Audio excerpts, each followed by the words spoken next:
I kind of just want to talk about the Oscars. This episode is going to come out about 5.5 hours. I'm assuming it'll run long after the Oscars ends on Sunday.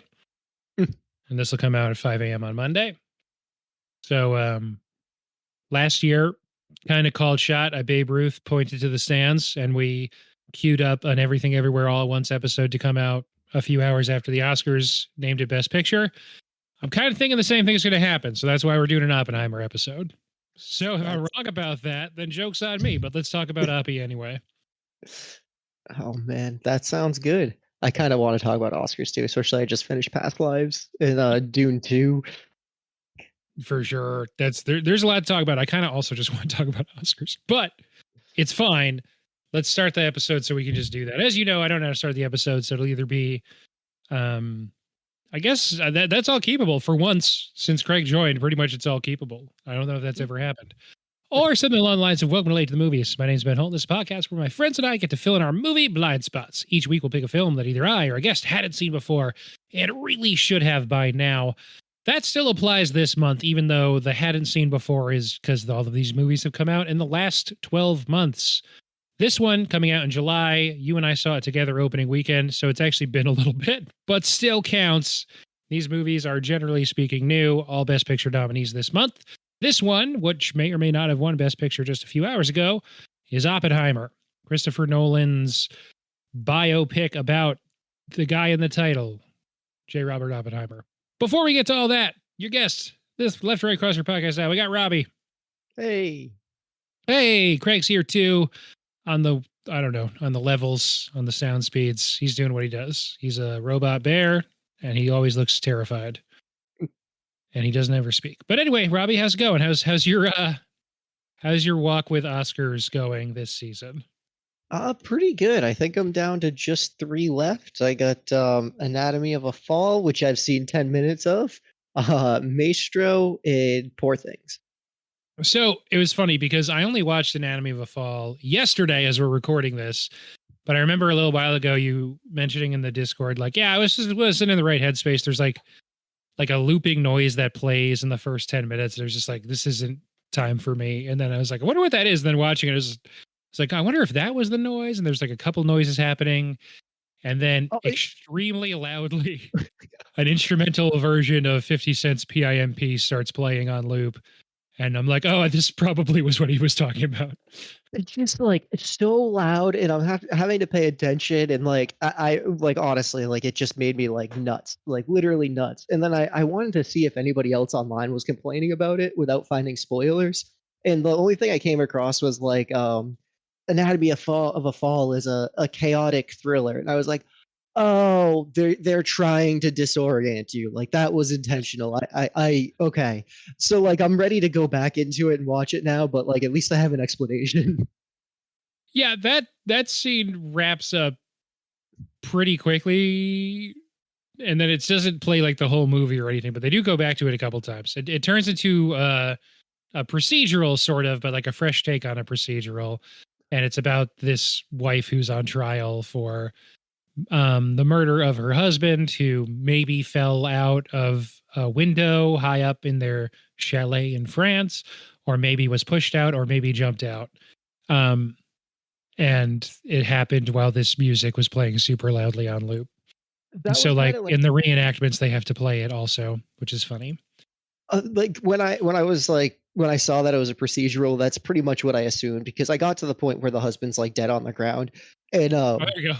My first thought is just like, this bitch definitely killed him. Like the way she was answering those questions in the first 10 minutes, just like her whole demeanor, I was like, I don't know. So I'm excited to see, because obviously it's not going to be that cut and dry, or else it wouldn't be much of a movie. But I'm excited to see how they play all that. The French media definitely agrees with your initial take, like in the background, and the prosecutor's an asshole. But I just like, and I guess this is my what have I watched recently. I watched Anatomy of a Fall yesterday. I liked it a lot. I like procedurals anyway. So procedurals are like, courtroom dramas where it's about, the person on trial defending themselves, or the lawyer figuring out the case, figuring out a defense, the prosecution doing what they do. In this movie, it's the fresh take I mentioned before is sort of it's all very subjective. It's all very show don't tell, and you as the audience have to kind of make up your own mind about like, okay, what if this is real? What actually happened? What else have you been watching? You've been, I mean, it's Oscar season. You've watched certainly other things since the last time you've been on, I assume. Oh yeah, so I mean, I've watched Zone of Interest. I watched Dune 2. I watched what was the most recent one? I think it was Zone of Interest, and then just Past Lives right now. Uh, I watched half of Aquaman 2 while I was taking a nap the other day. It's real bad. Jeez. Yeah, I mean it's Yeesh. fine. I just wanted to put on something for background noise, and that I didn't care if I missed some of it. So that was good. Yeah, that's probably the way that WB intended you to watch that. I don't know. I'm sure it's fun, but like it's not something I'm like champing at the bit to throw on my TV and commit some hours to. I would like to read a book about it because I really like what they're doing with like the Atlantean lore and stuff like that. I find that stuff really interesting, but it's just it's not a good movie. I might be wrong on this, but I have to assume these are adapted from some sort of books, right?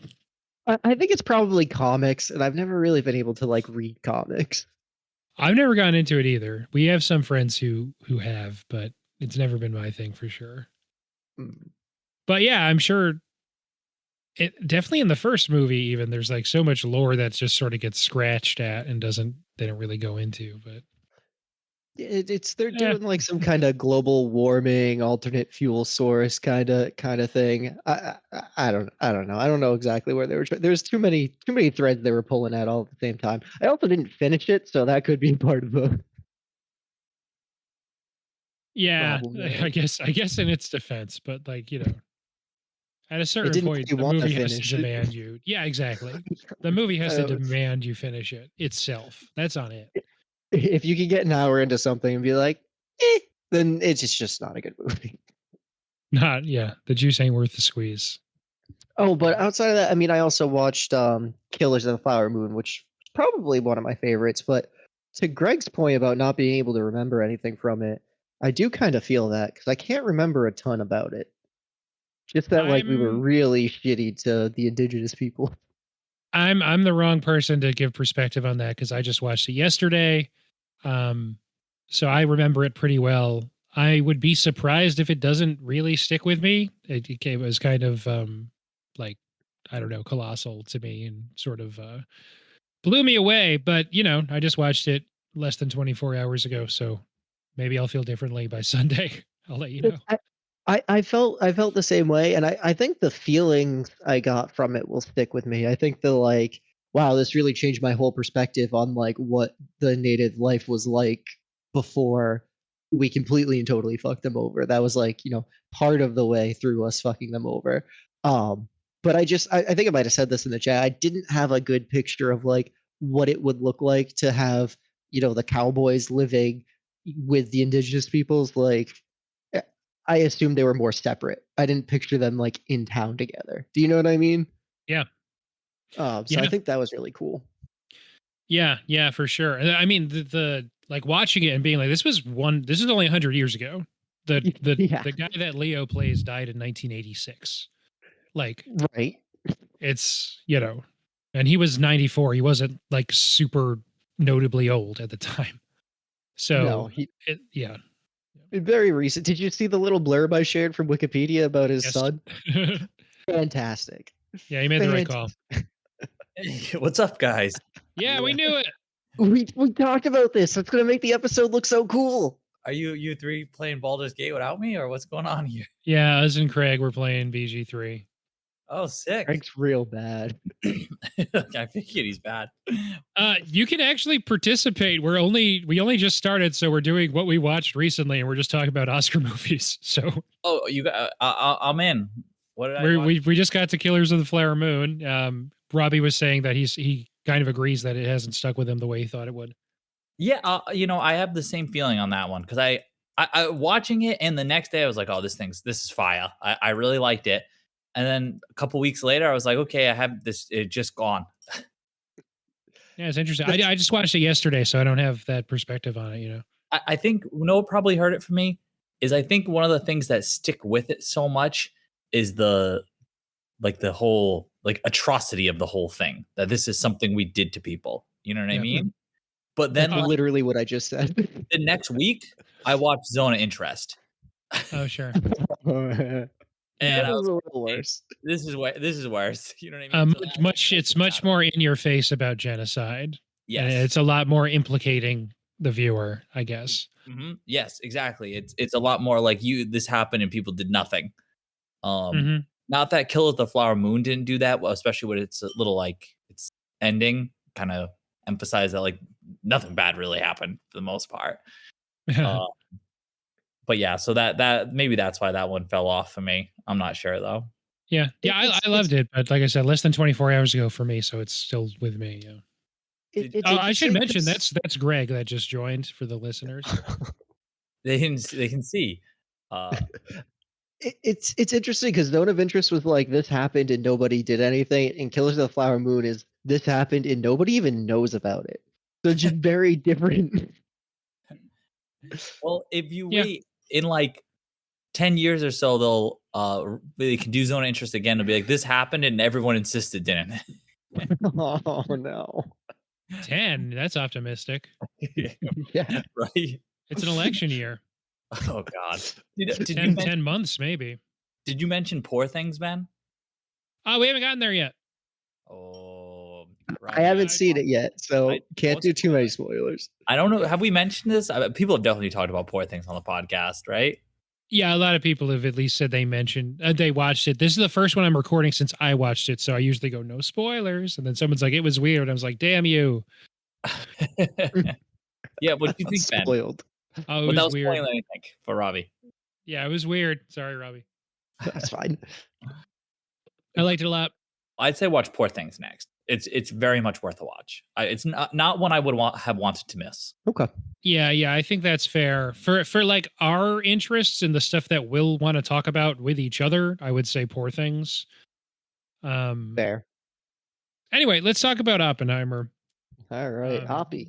I'm trying to get you out of here soon because I want you to go watch Poor Things. um, Oppenheimer, I saw opening weekend. I think we went to the IMAX in Providence.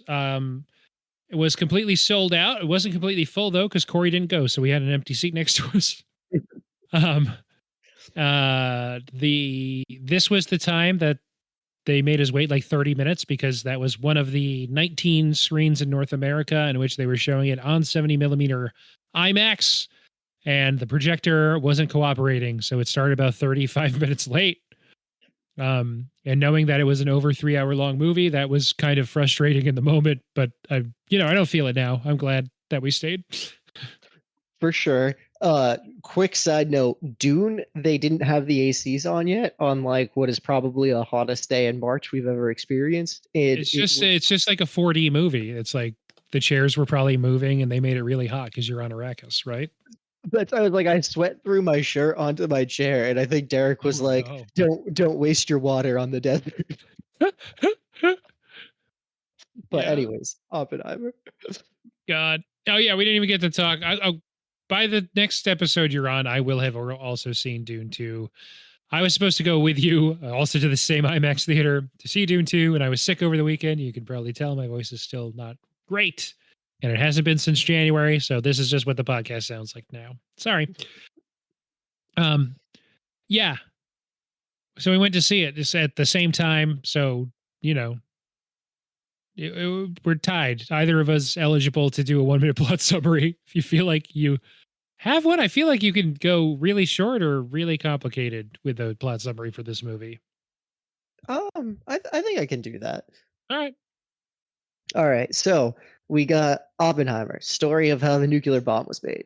Done. No, just kidding. So it's Oppenheimer's going into a little bit of detail about like the difficulties of the rise of Russia right after World War II, and some kind of McCarthyism. So they're really doing like a flashback, flash forward thing, which is about a Senate confirmation hearing that is kind of going seemingly well. about this guy that really had a target on the back of Oppenheimer. So it's a really interesting story of him getting the bomb built, how they set up the Manhattan Project, how they ended up in the middle of New Mexico, and really what the goal was of the bomb. Not necessarily just to kill people, not necessarily just to end the war, but they really saw it as something that would end all wars.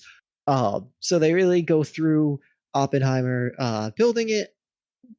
They go through the targeting of them in the hearings, and it wraps up really nicely with the same kind of smear campaign that was used to discredit Oppenheimer is what ends up with the senator not getting confirmed into a cabinet position. That Yeah. was kind of all over the place. I don't know if you want to delete that and do a different one, but No, I mean this movie is non-linear, so all over the place I think fits for a plot summary as well. Um, did someone say non-linear? This is our first Christopher Nolan movie.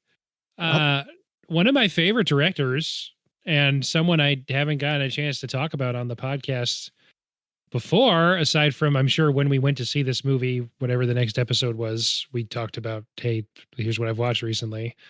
But yeah, I like Chris Nolan a lot. He loves time. The structure of this movie is interesting. There's the I wouldn't know the actual years if I wasn't like looking at this, but um it's Oppenheimer giving a subjective account of his life. That part's in color. That's the fission part. And then the other part in black and white is fusion, and that's Louis Strauss, played by Robert Downey Jr. That's him in the 1959 Senate confirmation hearing, and that's in black and white. And so I guess the objective is black and white, the subjective is in color. It's bouncing, bouncing, bouncing back and forth. And yeah, I don't know. So I guess there's a lot of questions because I think going plot beat by plot beat, we would get really frustrated and give up after about 20 minutes of trying that. So instead, I just kind of put together a bunch of questions that we can kind of talk about. And if they're not good, I'll just edit them out of the episode. But what's your overall, how do you feel about the structure of this thing? Structure is always such a big part of the way Chris Nolan puts together his movies. And I don't know if it's ever been quite so rigid is maybe the wrong word, but like this part's in black and white and is this guy's point of view. This part's in color and is this guy's point of view. I mean, he did that in Memento. That was over 20 years ago now, but it's it's a very prominent structural conceit. I don't know. How do you feel about it? I like it. I've been thinking about that a lot, and I think it was absolutely necessary to do it that way.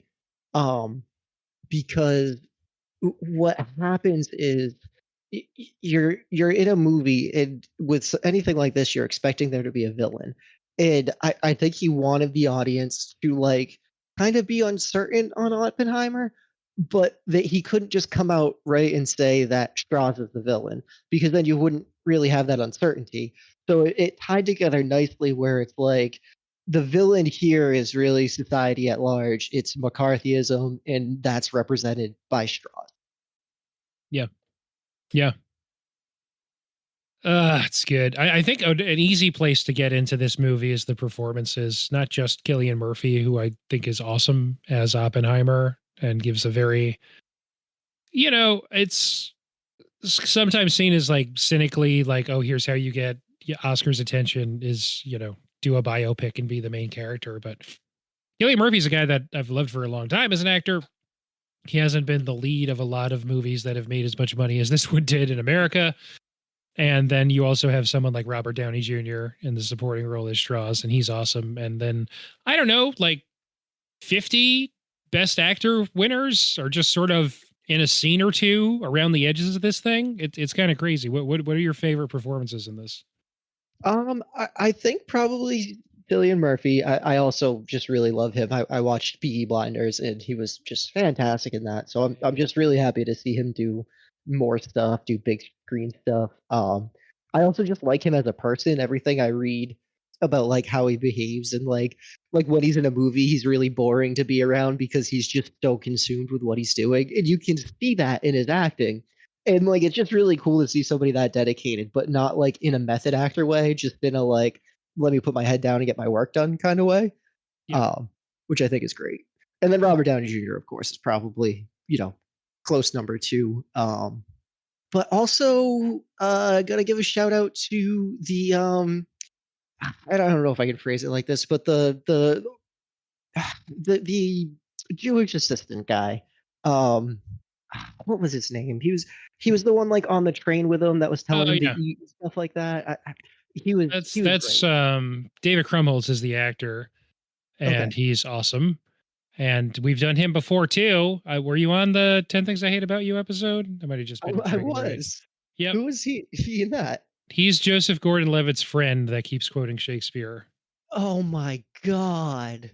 He That's put on some weight for this role, and about 25 years of age as well. But still, definitely you unrecognizable.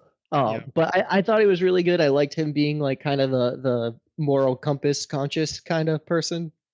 yeah, he's great. And I mean, he kills the scenes that he's in. Haven't mentioned, Matt freaking Damon is also um it's great. He comes on the screen, I don't know, what, 45 minutes, an hour in, and you're like, oh, it becomes like sort of they establish like a buddy cop dynamic about, making bombs or whatever. And by the time he leaves the film, that's when the main character, Oppenheimer, gets like completely emotionally unmoored because after the Trinity test, all of this shit's taken away from him and out of his control.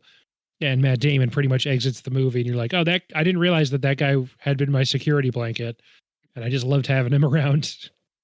He was like very like a reality check kind of person. He was super neutral and everything. I also love the scene where like Oppenheimer looks into his background and is like, all right, just so we're on the same page, like I know you're very intelligent and I also know exactly why you picked me. Like very cool because he does not come across like he does a good job of acting like somebody who isn't like super intelligent until you get to know him a little better and you're like, "Oh, okay, this person just doesn't feel the need to show off at all." Yes. Yes. Yeah, because he looks into him, he's like, oh, you actually like know about this shit. Yeah, like I think And he was have like the top of his class capacity to do it and stuff. like you're not just a military general that's overseas, like you went to MIT. Like Right. you might not be able to do this stuff, but you could like Oppenheimer wouldn't have been able to be a double agent that was like secretly fucking things up because that would have been obvious to someone that at least has a glancing knowledge of what's going on. Uh, a couple other very prominent actors in this movie that have been among the most talked about parts of, I guess, in the discourse. It's hard to remember now. It's been like 10 months, but not quite 10, whatever. It was since last summer. Chris Nolan quite often gets called out for not being able to write women and for having characters whose wives die. um, Mm. So Emily Blunt, who doesn't die in this movie, Florence Pugh, who does, have been some of the most talked about parts of this movie. Two actors that I love. Emily Blunt got a supporting actress nomination at the Oscars this year. I don't feel like she has a lot to do in this movie, but I do like Florence Pugh in this movie. I would have given it to Florence Pugh over Emily Blunt. She just kind of has more to do, just on like a basic level. Maybe Emily Blunt's in more scenes, and she does get to give a mean look to Benny Safdie towards the end, but that's pretty much kind of it. That was one of my favorite parts of the movie where she just like absolutely refuses to shake his hand. Yeah, Like, I it's know good. you son of a bitch. Like It's a good that was payoff. it was good. Was that her just an old person makeup? Yeah, It yeah, was it was pretty good. yeah, and I think Murphy plays Oppenheimer from when he's in his early 20s at school, and they just give him like looser hair until that scene where he's, I guess, in his 70s or whatever. But it's always Cillian Murphy too. That's good. I think he was a little bit easier because he's right in that like middle age where even without makeup, you could be like, is he 30? Is he 50? I don't know. Right, right. um, Josh Hartnett is the professor at UC Berkeley who is kind of, I don't know, like the normal brainy guy that's trying to help Oppenheimer not get in trouble with the FBI. Yes, very well played. Like, I love the line he walked of like, I'm just trying to keep you out of trouble, you dumbass. Like, I don't really care about the views one way or the other, but like, you need to keep your mouth shut."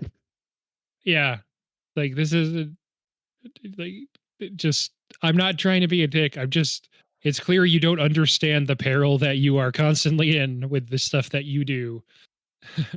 I love that, like, you're not just self-important, you're actually important was just a banger of a line. Yeah. I saw some people say that that line was dumb and I disagreed with them. I like that line. It's good. He was both. Like, that was a good line. Yes. I don't understand why he wouldn't. Exactly. It's true. Um I don't want to just list everyone that's in this dumb movie, but like we haven't even mentioned best actor Josh winner. Peck. Yeah, yeah. Oh, To say best, yeah, Josh Peck, best actor winner Rami Malek is in 2 scenes and very important ones. Best actor winner Gary Oldman is in 1 scene and is really good in that scene. what scene is that? He's Truman. Oh, okay. Um, it's just good. It was good because I just fucking hated that guy so much. I was like, "Oh, you're like one of the worst people in this movie." And a different flavor, but the same takeaway. Casey Affleck jump scare in one part of the movie where he shows up and like very quietly affirms like, "Oh, this guy is the worst man on the planet." He's the guy that's sort of been like following Oppenheimer, the one that Matt Damon gets freaked out that he talked to.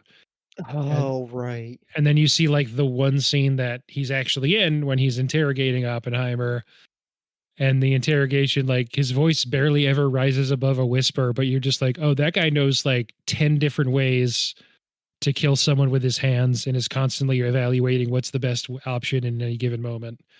You just I get that impression.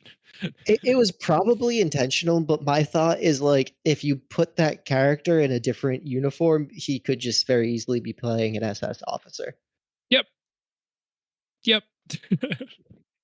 Just like similar attitudes, similar like, oh, you're both just as fanatical. Like, and you're both willing to do absolutely horrible things in pursuit of whatever goal you've decided is worthy of your pursuits. Yeah. Over in the Robert Downey timeline, Alden Ehrenreich, he got out of movie prison for Solo, I guess, and he's really good in this. He's the younger aide that is trying to help him get confirmed, but by the end of the movie, he's kind of like, I don't like you. You're an asshole." So I couldn't tell if he knew the whole time. I was thinking that like he was the one that like was leaking this stuff, or he was. I know right towards the end, he very intentionally like that question of like maybe they were talking about something more important was 100% designed to send him spiraling. Like that was such a Yep. psychological mind fuck. I was like, that's beautiful. Yeah, that's the part of the movie that gets very. I mean, I use the term procedural to describe Anatomy of a Fall in saying that that was a fresh take on the procedural. That bit of the movie, the last like 45 minutes, gets very like tropey, procedural, very grounded after a very experimental like first hour and change of this movie, Oppenheimer. Um, that some people have bounced off of. A lot of people say it's very Aaron Sorkin-y, especially lines like that.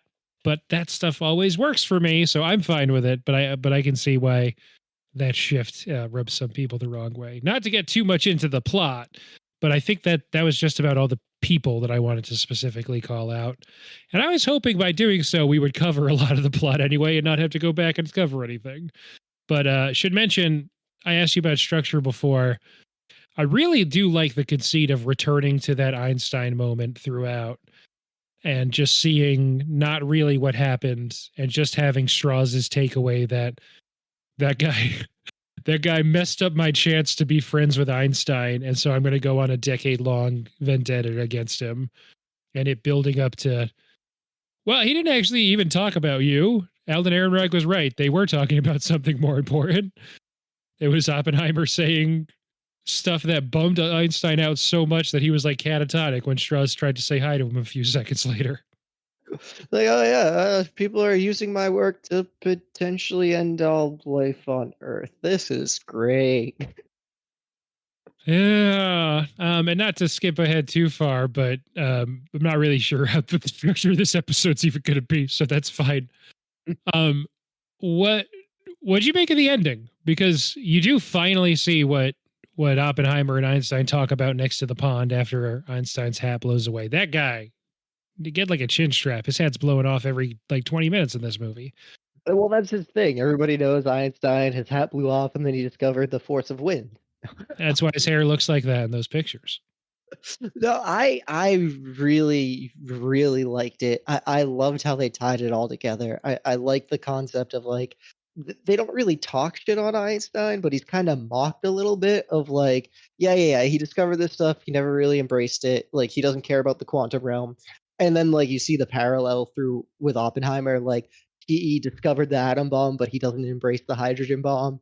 And you almost wonder, like, is that why? Like, did Einstein really not like the quantum realm, or was he like at the realization of, ah, fuck, I went too far? Um, Mm, so I mm. like that. I really like the like, they're gonna shit on you, and then sometime later they'll finally Give give you an you an award. Yeah, award.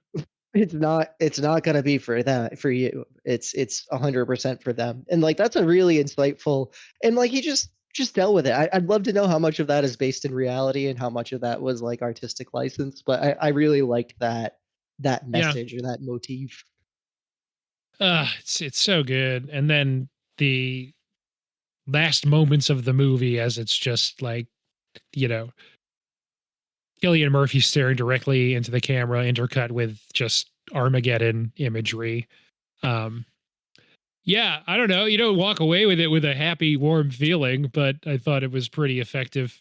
And it's like I don't know how naive do you have to be to think that like any invention would end all war? Like it's it's not gonna. I mean, unless the invention is like infinite resources for everyone, it's Yeah. not gonna end all war. Although Star Trek even did a good bit on that. They were like, I guess I've only seen this through memes, but they went to like a planet that was basically future Earth in like 100 years, and they were like, well, why don't we just give them replicators and they'll have food? And they were like, well, if we give them replicators now, the wealthy few are just going to hoard them, and it'll just be another source of income inequality. So it's like there's really like until society's Yeah. ready to change, there's no invention that will change society. Oof, that's fair. So that brings us to like one of the good, thinky questions. Mm. Um, Strauss's argument isn't that Oppenheimer's necessarily like wrong or anything. His big sticking point is like when he could put his name on it and become a national hero and like a brand unto himself, he was very gung ho about making this thing. And then once it was like not taken away from him, he was like, "Oh no, actually, this is bad." Um, and that's obviously a simplistic and very embittered way to look at it through Strauss's eyes. But I'm curious, do you think, you mentioned like it's really naive that he thought this was the thing to end all wars. I guess, is your takeaway either from real life or from the movie? Um, is this like a tragedy? Did Oppenheimer kind of know what he was doing? Does that not matter? And is this all his fault anyway? And then like also, what do you think that the movie is trying to argue? Because I'm not sure it actually really fully answers whether or not it has that much sympathy for Oppenheimer in the end. So, I mean, somebody being attributed to a quote from the Bhagavad Gita of "I am become death, the destroyer of worlds" is not the quote of somebody that's actually understands what he did. That's definitely like a pompous asshole thing to say, in my opinion. Like, Especially to say it while you're having sex with Florence Pugh. Like he was in his zone, he was feeling himself. I don't know exactly if that's where it came up. That feels like artistic license, but like that feels like something you would say as like a oh shit, people are on to me. Um, it's just not very self-reflective, and it's like stealing from others' work. Like you could have said something more. Mm. Uh, I I don't know. It's interesting. Do you know where where that quote comes from? Like in like what the context of that quote is? Apparently he did say it after the Trinity tests. Oh, but I mean it in the Hindu text. oh yeah. In the Bhagavad Gita and in the context, I'm vaguely aware of it. So a prince is at war, and he decides to like the common people are revolting, and he decides to leave his friends that are in the royalty and join them.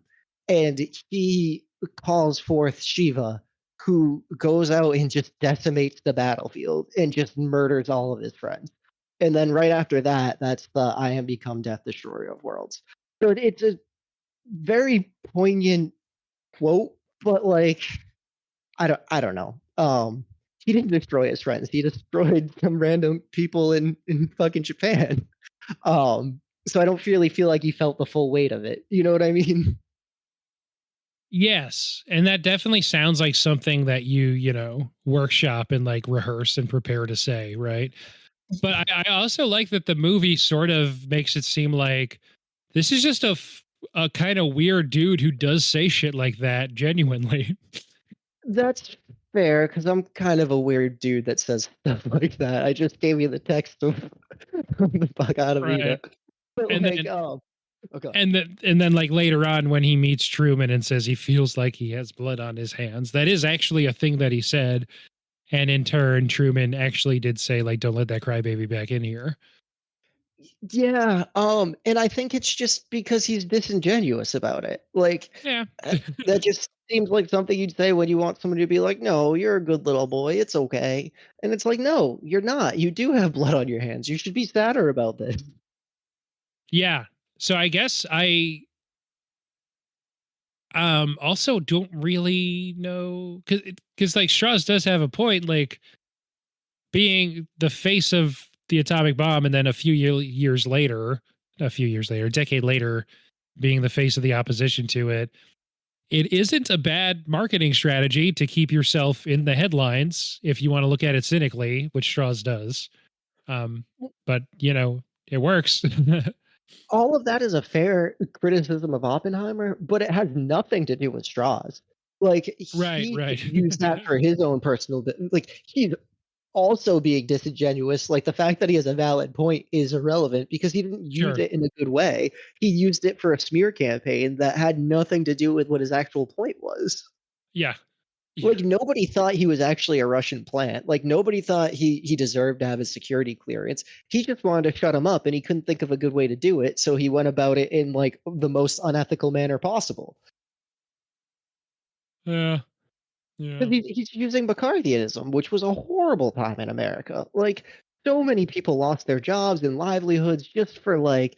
I mean, I really like the line with Matt Damon where he's like suspected socialist, and he's like, "I'm a New Deal Democrat." He goes, "I said suspected," and it's like, Yep. yeah, you went from being able to just be like, "I think we should do things for the population," to like, "You're a fucking commie and you can't have a job anymore, and you can go work Right. on the goddamn railroad." Like, Right. Right. Yeah. not good. No. Yeah, but like you said, that didn't necessarily matter to Strauss. He's like, well, here's a tool that I can leverage. Mm.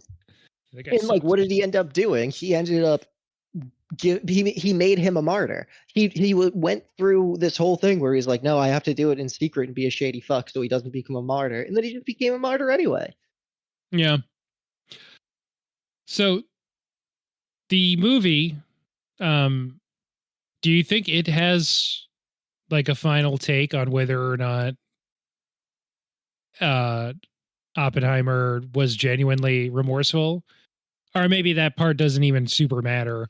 I don't feel like the movie necessarily lets him off the hook. I think like some of the criticism is like, oh, Chris Nolan thinks it's like cool and good to make big bombs, and um, like I don't get that at all. It definitely seems like it's very much implicating Oppenheimer as complicit in all of the bad shit that's ever happened in the last 60, 70 years.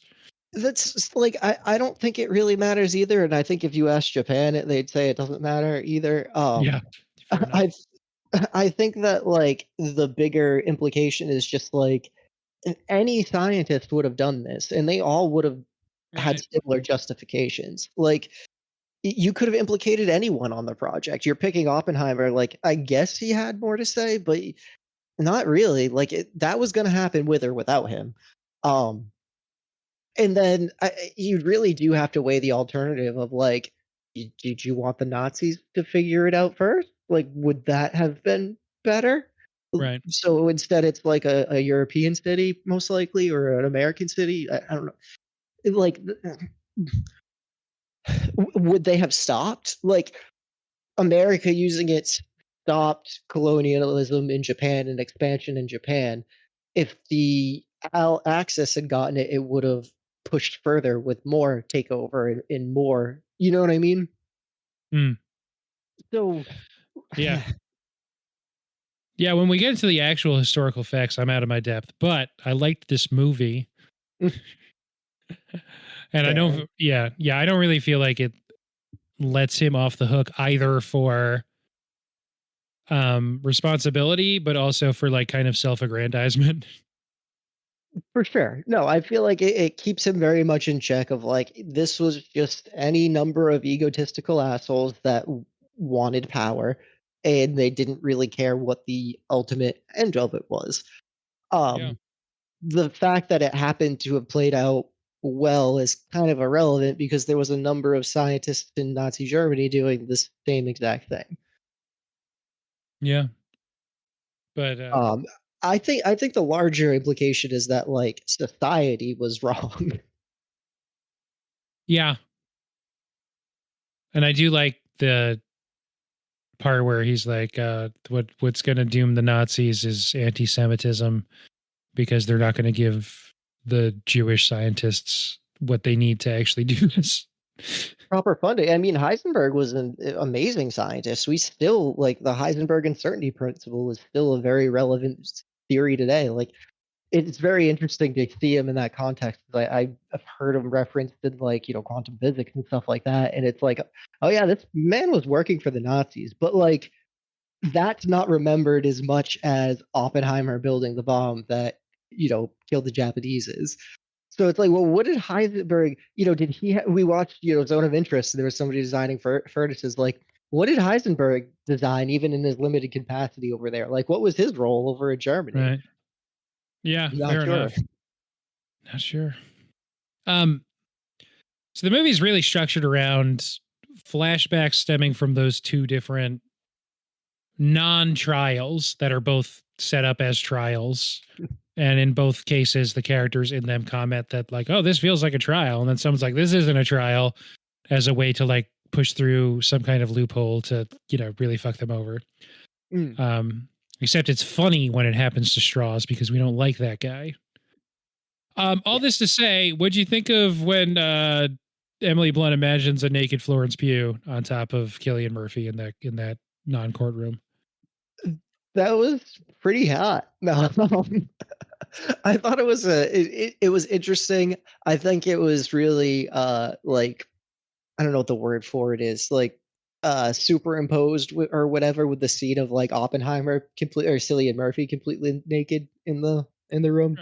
Right. Right. I really liked the that those two scenes together. Like she was watching him do that, and like he was feeling naked himself. Which is interesting. Yeah. Yeah. I don't see how that was relevant to his security clearance. That lady's dead. She can't take his secrets anymore. No, so I got a question for you. Do you think she really killed herself, or do you think she was murdered? I think the movie wants you to not be sure, right? Which I think is a cool move for a biopic to have a very subjective depiction of a major character's death, where you see her really intentionally setting up that bathtub to drown herself, but then you also, I think it's like, I don't know how many frames you see a gloved hand holding her head underwater for, but it's, I feel like less than a full second, and And that's a cool moment. there's the mention of the two different drugs in her system too, like one of which she like didn't take or something like that, but they really like she also suffered from depression, so who knows? Yeah, Um yeah, I think even just based on the context of the movie, she was 100% killed. It was like they were following Oppenheimer. They watched him go talk to a known right. communist, and then they just immediately killed her because they were like, "There's no way we can know what he told her, so just to be safe, we're gonna have to murder her now." That certainly feels like what the movie would argue if it did have to pick a side. It feels like it wants you to pick that side. Yeah, I mean, I don't know exactly in historical context, but I mean, whew, I would not be surprised either way, and I think that's probably Yeah. also the point of the movie. Yeah, for sure. Um,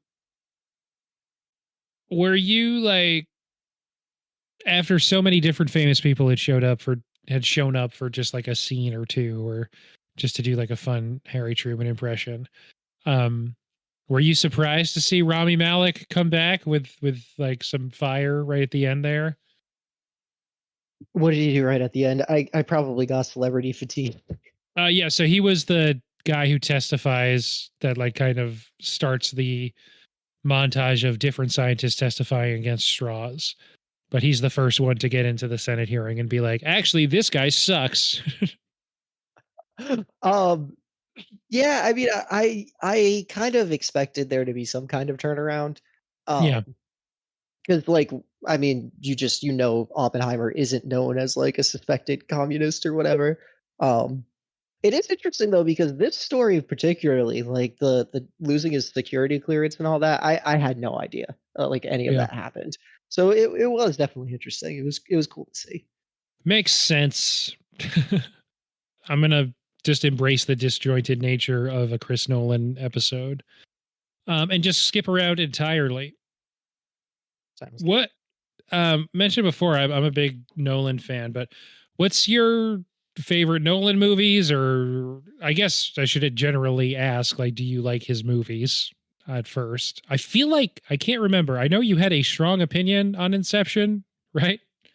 No, we came around to I think I just listened to the podcast this came up on, but like I was staying away from Nolan movies for a while. Like I didn't want to watch Inception. Somebody was like, "It's a 3-hour movie about like whether or not you know your dreams are real," and I'm like, "That sounds fucking terrible." Um, so I stayed away from a while, but I did enjoy it. I don't think I'd ever go watch it again. I do really like Nolan. It's like what Dark Knight? Did he do Shutter Island too? No, that was Scorsese. Oh shit. Um, I don't know if I've seen very many then. I think I did so Inception, this, and I'm drawing a blank on other big ones he's done. Interstellar. Oh yep. I like that one. That one I would go back and rewatch. I feel like I'm more intelligent now and I could actually appreciate it a little bit more than when I first watched it. Yeah. The Prestige, which I love. Prestige was really good. That's another one I haven't watched since like high school. Yeah. He's got those 3 Batman movies. Wait, didn't I say The Dark Knight? Yeah, you said No, I The said Dark Knight. Shutter Island. That's the one I got wrong. Never mind. Okay. Yeah, yeah. But Dark Knight. So Batman Begins, Dark Knight Rises. Those were Memento's all a really big one good. for him. I've Memento's seen been on my list for a while. I haven't seen that. his 2 between Interstellar and Oppenheimer were Dunkirk and then Tenet, right in the teeth of the pandemic. Nope, neither one of those. I don't generally like war movies that much. They tend to be too gory for me to like really appreciate. But I guess if I was gonna watch one, a Nolan one would be good because I'm assuming his point is less about the gore and more about something deeper. I loved it. That was Quentin Tarantino's favorite movie of the year that year. Damn. That also was Nolan's first Oscar nom for directing. But yeah, so I've seen all of his feature movies aside from Insomnia, which came out in 2002, and everyone says it's bad. That's also Was it like his. the Inception prequel?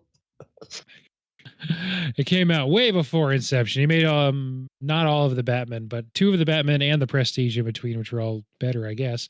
That's also his only movie that he didn't write, so I'm going to assume that's why it's not as required reading for me. But I've seen all his other stuff and I like him a lot.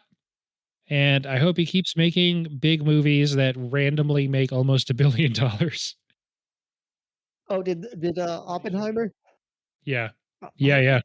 I made $960 million. did it lose out to Barbie? Did Barbie beat it by a little bit? Barbie beat it by lots and lots. Oh, jeez. Yeah. That checks out. It's a broader audience. Barbie beat it by a whole bunch.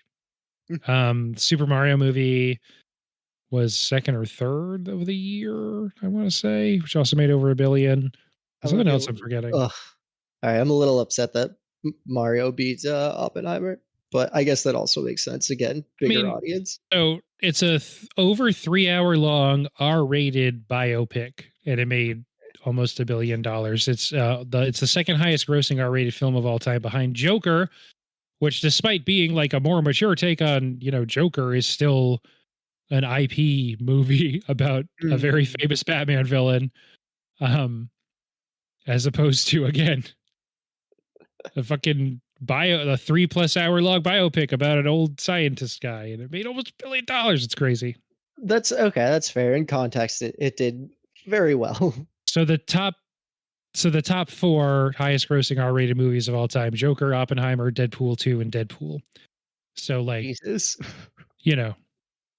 Oppenheimer made more than both Deadpool movies. So, like, That's impressive because those were also very good movies. I'm not upset at yeah, all. for what it is, it's crazy.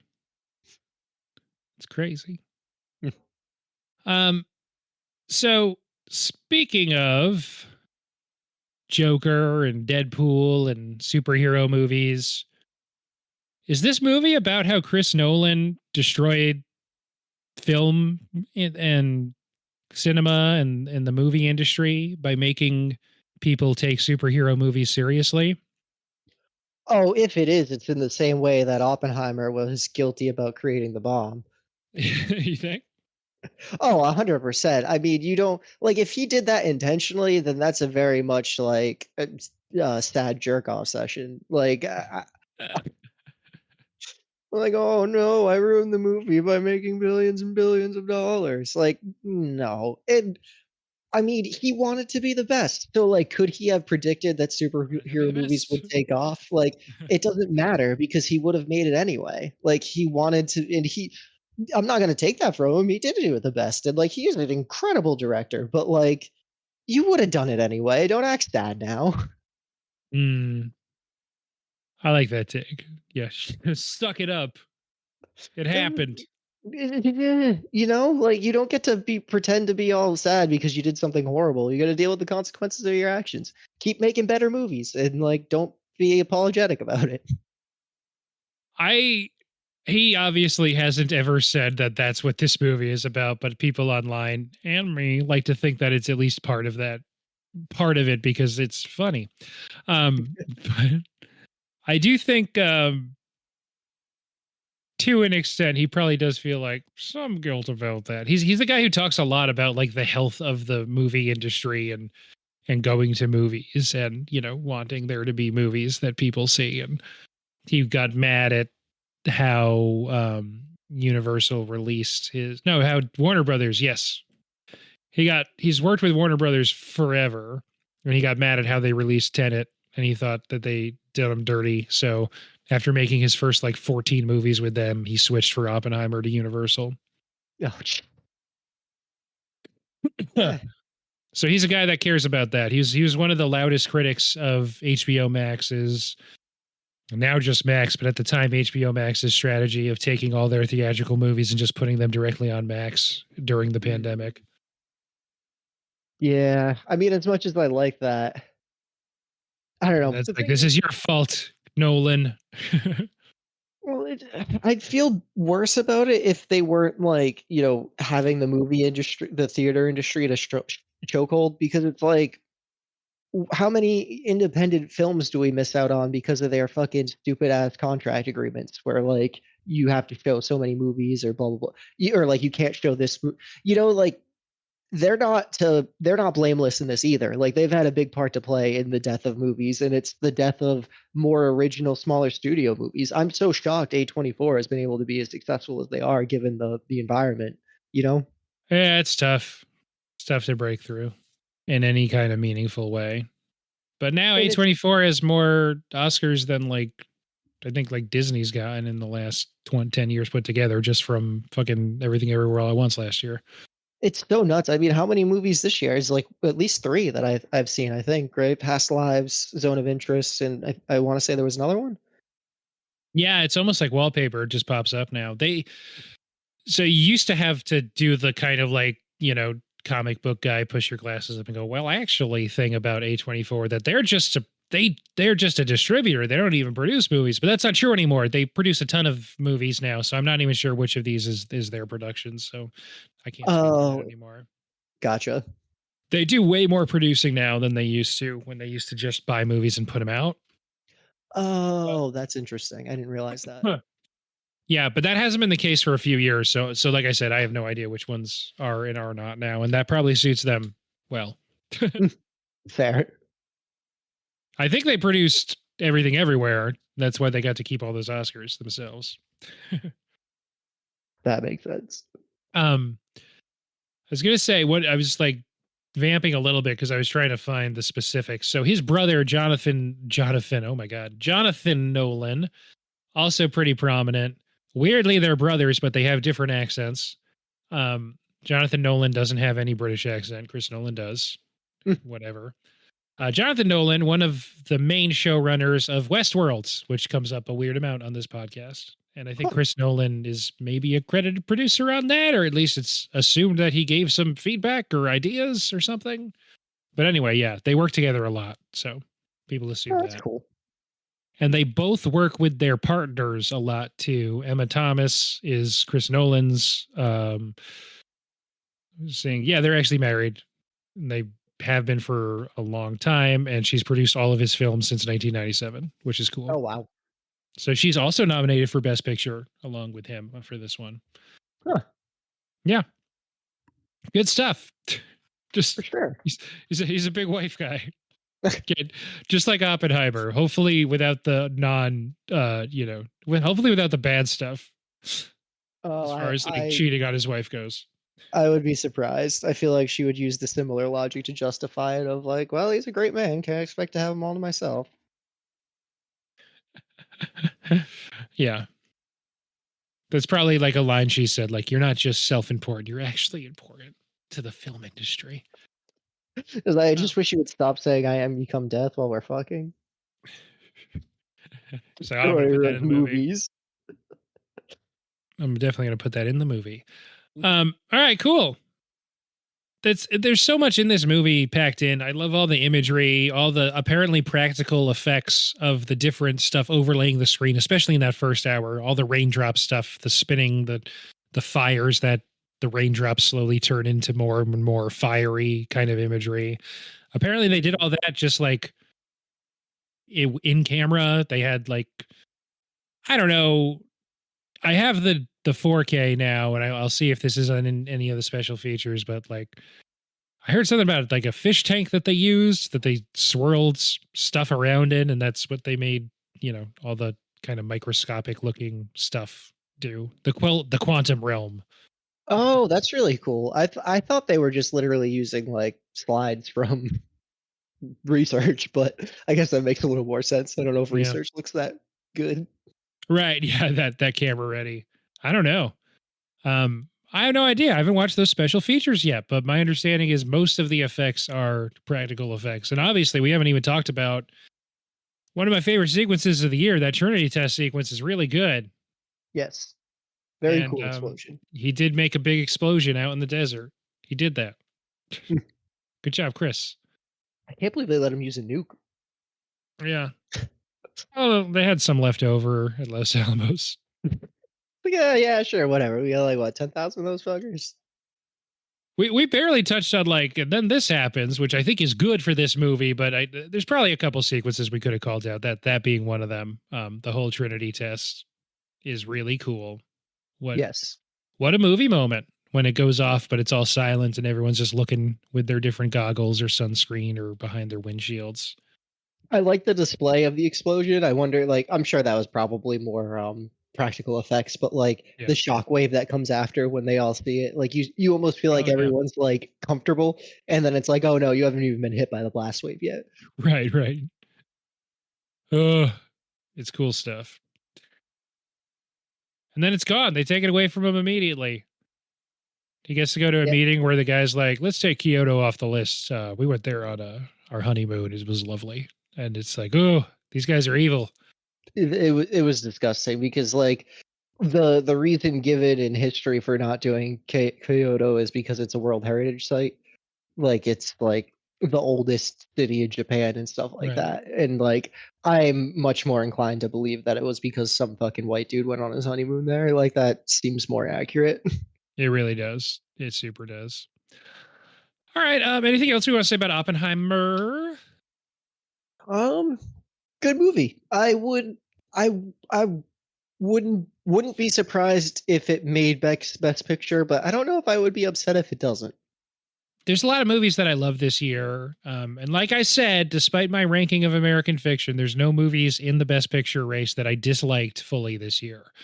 Um, so yeah, I think it's going to kind of walk away with best picture, but there's other stuff that I have ranked in front of it, but not a lot. I think I'm higher on Oppenheimer than most of our friends. So with that being said, let's do rankings on a scale of 0.5 to 5 on any scale you're choosing.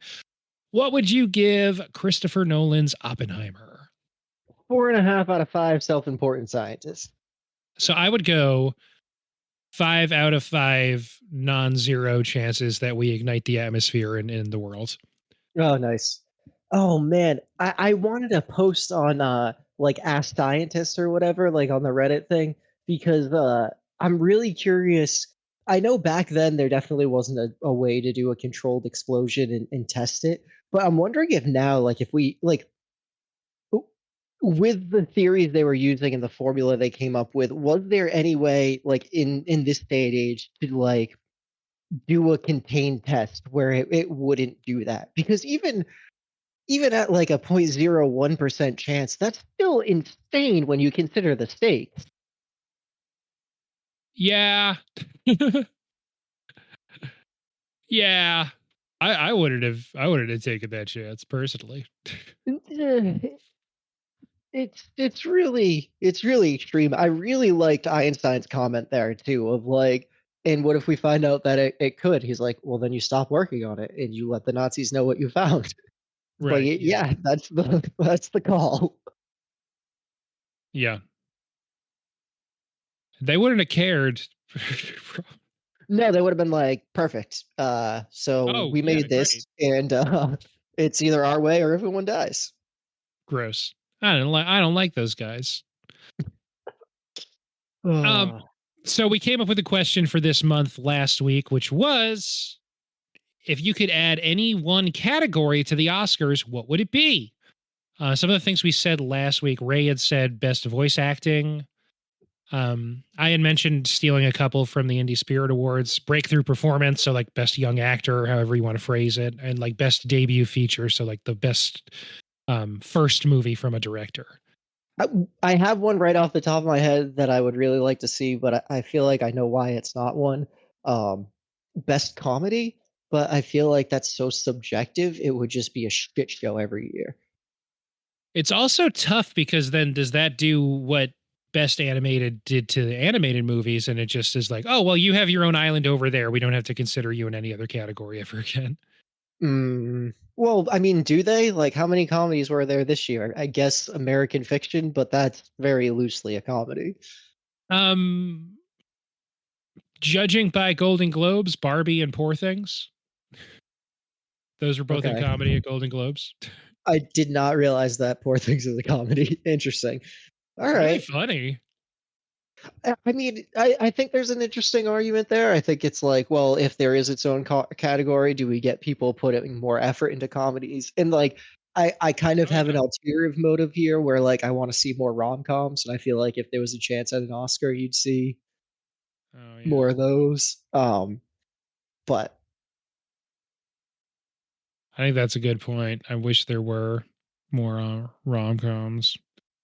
The like I ones we said, did last month for Rom Com Month Strikes Back, we had Julia Roberts got an Oscar nomination for Pretty Woman, and Cher won an Oscar for Moonstruck, but that obviously just doesn't really happen anymore. no, not in a while. I was listening to the Tremors episode, and that was the what I want to see more of rom-coms. And I actually gave some thought of like, how would we get more rom-coms? It's like, well, Oscar potential. That's pretty much the only way. Yeah, I think that's a good point. And just having a generally healthier ecosystem for making stars, because I feel like rom coms are a good way to make stars, and no one's invested in doing that right now, seemingly, and movies are suffering. because All it's right, like, Ben. We got to be the change we want to see in the world. Let's make for some rom com. all right, fine. Twist my arm. I'll star in a $100 million rom com. Hell yeah. One term we haven't used all episode long is Barbenheimer. I'm proud of us. Proud of us. Next week we are covering Barbie. So Nice. also coming later this month is The Ladies. We're going to record it after the Oscars, so we'll already know who won those, but we won't know who won The Ladies until we get in that room and make it happen. You can still vote right now.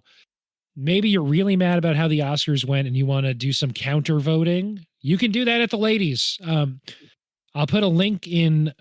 It doesn't seem to work on iTunes, but maybe if you're looking in your app, there's a clickable link in the description of this episode to go vote for The Ladies. It's just a link to a Google form. You can also find that on our link tree, which is linktr.ee/late to the movies. And I think that just about does it. Thanks, Robbie, for being here. Any final thoughts? Anything we missed? No, I think we covered as much as we can for the 3.5-hour movie. I think so too. And I am starting to lose my voice, and you got to go watch Poor Things. So do that. Hell yeah.